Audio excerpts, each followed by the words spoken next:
So what if your spouse doesn't want to save the marriage with you, and what do you do about that? That's the content for this series. My name is Lee Balcom, and I'm the Internet's leading marriage expert, and we want to tackle that question today. What do you do if your spouse doesn't want to save your marriage? Now let's face it, a marriage is much easier to save if both of you want to. It just makes sense. If both of you want it, it's almost impossible not to save it. I've had people who come in and said, can my marriage be saved? And I said, if you both want to work on it, there's no way I can, a bad therapist could save your marriage. And if neither of you want to work on it, then a good marriage therapist couldn't do anything about it either. So if both of you want it, then it's impossible not to save it. But my guess is that you wouldn't be watching this video. And that's rarely the case, actually, with people that come talk with me. Usually one is more interested than the other is in saving that marriage, and sometimes only one is interested at all. The other is completely disinterested. So first of all, let's just say that it's not impossible to save a marriage just because only one person wants to save it. Many times only one wants to, and the marriage is saved. To be honest, at some point, the reluctant one has to join the process. And it only makes sense. At the beginning, it doesn't matter if both are not wanting to save it. But at some point, that other person is going to have to join the process. It's just part of the deal of a marriage, being with two people. That doesn't necessarily have to be right now. Having both people in at the same time does not have to be true at the beginning, in spite of what other people have said. You can save a marriage even if only you want to. If you want to save your marriage, I say give it a try, even if you are alone in doing that, because if it's important to you, then you should honor your convictions to try to save that marriage, and don't allow yourself to be discouraged if things aren't going the way you want them to be. That's just part of the issue of this, is you have to be able to stay and keep your head in the game and not get too discouraged by it all. So let's talk about some things you don't want to do if you're trying to save your marriage by yourself. First of all, don't pressure, cajole, shame, force, or manipulate your spouse into trying to save the marriage. That's not going to work. They may finally act like they're doing something, but it's only to get you off their back.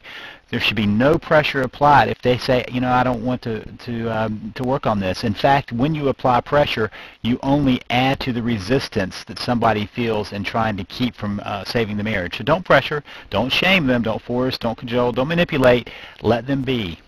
Don't try to drag them into therapy if they're not willing to go, or try to get them to read a book, listen to tapes, etc. I've heard enough about people who have had the books thrown in their face, the tapes thrown in their face, to know that that is only putting up brick walls that are going to be very difficult to get down.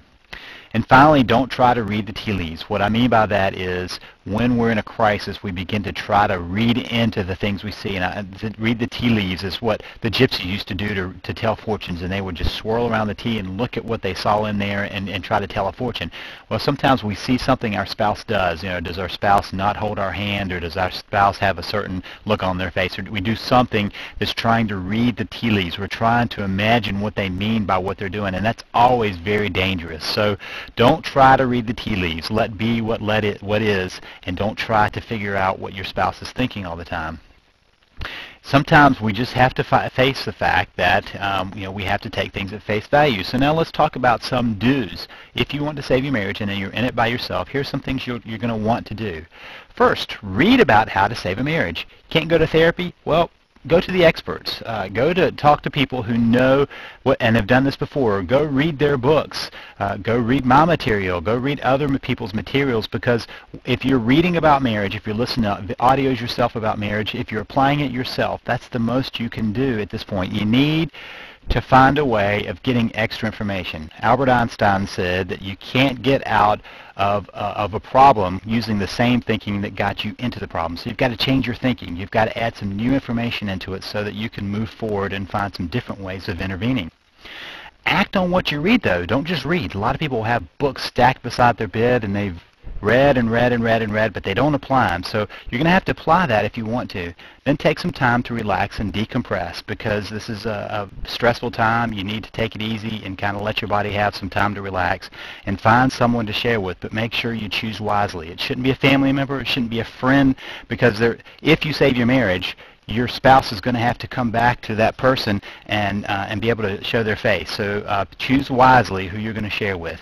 And if you want to learn more about saving your marriage, go now to www.savethemarriage.com. That's www.savethemarriage.com.